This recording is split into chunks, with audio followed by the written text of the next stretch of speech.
अरे 19 में ते फारम दिहले, 21 में परीक्षा करले, रेलवे का कैले, रेलवे का कैला।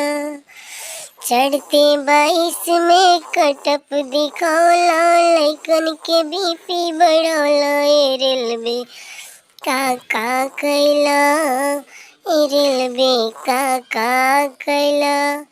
रेलवे कहा कमी तू कैले बाड़ा, पहिला कमी कैला, बताओ तनी गई गानवा।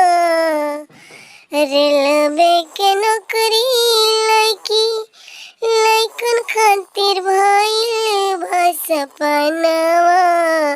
दूसरा कमी ते 4 साल लगौले, लइकन के बोका बनौले, रेलवे का कैला, रेलवे का कैला।